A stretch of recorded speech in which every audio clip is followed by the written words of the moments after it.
Hey guys, it's Chris here, and today I'm going to show you how to disassemble your PS3 Slim.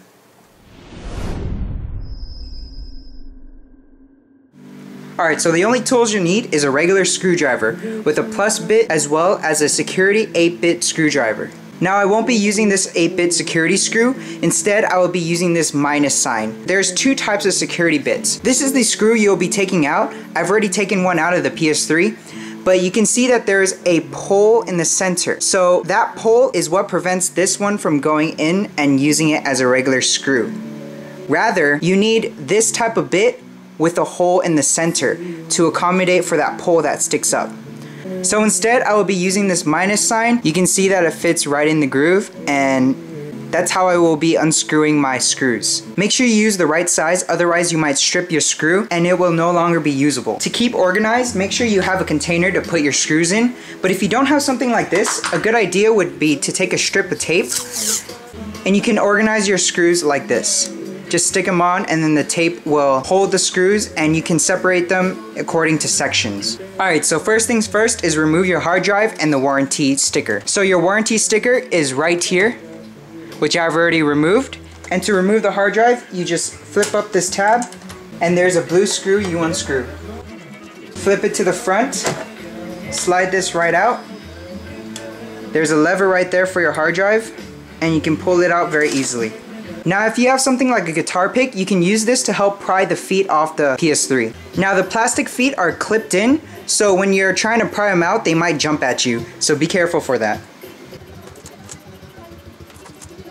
The feet closest to the hard drive is permanently stuck there, so don't bother trying to take that one out.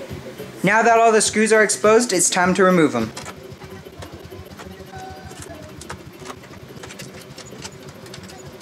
Once you remove the 7 screws, there's still 4 more screws to remove, and these are the security screws. There are 4 screws here, and they are here. 1, 2, 3, and 4.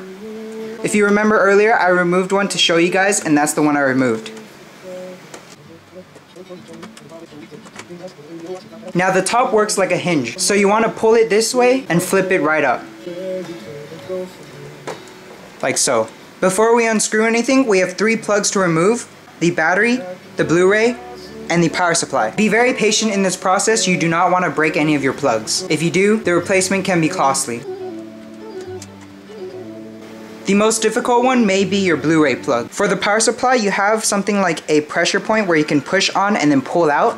This one, you have to grab it by the nails of the little fans that come out. Let me show you right here. And then the Blu-ray plug is the hardest to take out.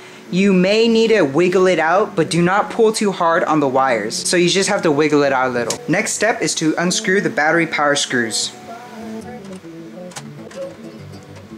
They look like this.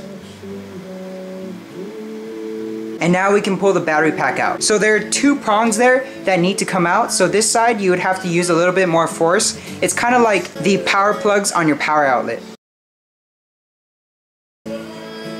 Keep in mind when unplugging anything, always be patient and take your time. There are 4 things to unplug: the fan, the Blu-ray player, along with the power, and that one as well.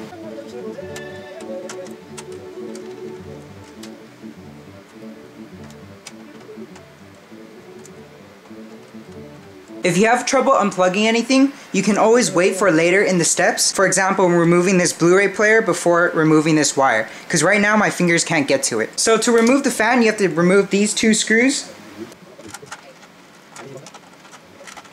and you can pull the fan right out. To remove the Blu-ray player, we first need to unplug the ribbon cable and then unscrew this black screw. Now the ribbon cable is a very delicate connection, so what you need to do is, you see this brown tab, you need to push this up so it releases the pressure. Once that's done, you can pull the cable right out. Very gently wiggle it out, and then it comes out just like so. Now we can remove the black screw. Now the button panel and the Blu-ray come off together, so what's going to happen is you're going to pull the Blu-ray out, and then there's a plastic piece right here that is underneath this thing.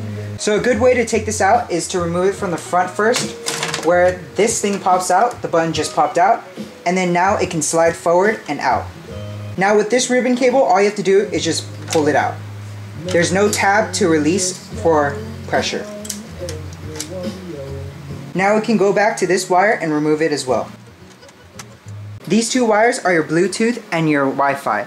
The white one's your Wi-Fi and the black one's your Bluetooth. So to remove this, all you have to do is, it's kind of like a button where you just flick it right off. From here, now you have to unscrew these right here to remove the wiring.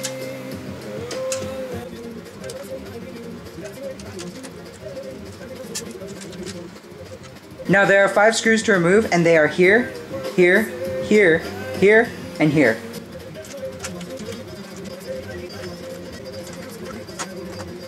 Once those screws are out, we can now remove the motherboard from the bottom housing. I find it easy to grab it through the heatsink because it's screwed on, and just pull the motherboard right out.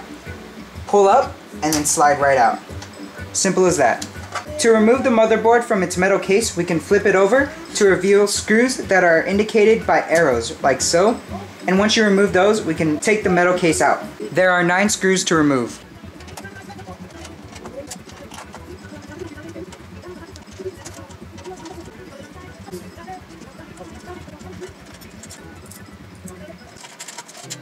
Now to remove the bottom metal casing, there is these 2 clips right here that you need to remove. Lifting up the metal piece over the clip, you can now remove the metal housing. And there you go. From here, the motherboard comes right off the top casing. And how you do this is you flip up and then pull it out from under the ports. Now you have the heatsink connected to the metal top housing. Remove the 4 screws indicated by the arrows. 1, 2, 3, and 4.